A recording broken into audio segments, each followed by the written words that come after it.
Hi, this is my Module 5 Copenhagen project submission for food, water, and energy. So for question 1, in what area for food, energy, and water procurement and use is your city the most unsustainable and why? I chose food because for Copenhagen, one of the reasons is just globalization of the food industry. And although they don't have much control over that in a general sense, what they do have control over is how dependent they are on getting food from global sources, and that could make it more sustainable by reducing the amount of food that's traveling internationally. Another thing is that the pesticide use has a lot of negative impacts on their soil, water, and people's health. And in my personal opinion, I still have yet to gone into detail on any research about this idea, is that the benefits from using pesticides do not outweigh the costs for managing the repercussions of using them. Because not only does it make people sick, it gets the soil to a point where it loses nutrients, and we have to pay to filter water more. There's just a snowballing effect of pesticides. Another thing that would make it more make it non-sustainable that's happening is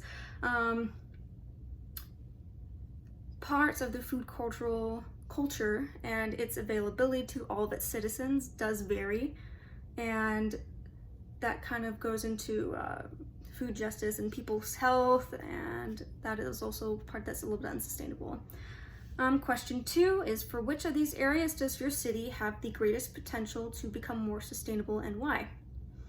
I still think food is the winner here, even though it's the place that they struggle the most, but is also why I think they have the most ability to improve.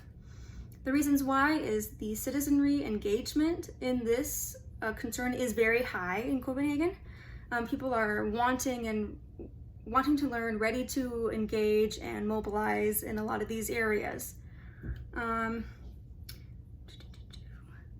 food culture is more easily shiftable because of this as well. Even shifting small things like more accessibility just by like walking, or removing small barriers concerning architecture is very manageable, and they're great at designing places in their cities. So question 3 is, what strategies could your city implement to become more sustainable with the food, water, energy nexus? Strategies include to reduce, regulate, or ban certain pesticide usage and artificial fertilizers, and replace them with alternative methods such as permaculture. So you could incentivize different methods of farming such as permaculture.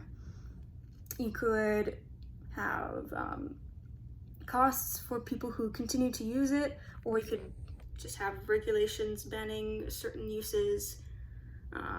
Going forward, this would require smaller farmers and smaller farms instead of the regular standard larger farms. So another method that would need to be implemented with this would be creating more smaller farms, which would create more jobs. And let me see. Sorry, my hand's getting tired. There we go. It would cut down on water contamination and from the pesticide and chemical fertilizers. It would also, these permaculture farms or smaller farms would require less energy overall because of their self-sustaining natures. Further engagement and education is another method to combat this. Part of the programs that are available right now in Copenhagen involve a lot of education and civic engagement in a lot of these areas, but continuing to do that is great in my opinion, as it provides more desire and more demand for these better sustainable systems, and it equips the next working generation. Programs to reduce food waste, like WeFood. If you look up WeFood, it's in Copenhagen, it's where grocery stores, they can't sell certain things that are either labeled wrong or the package is broken. They give it to these other organizations like WeFood, where it could be sold at a lower price at other organizations and reduce food waste. And I mentioned this idea before, where we create very, very small in scale farms in inner cities, and it would not only create more jobs, it would, again, it's just a smaller version of what I said before,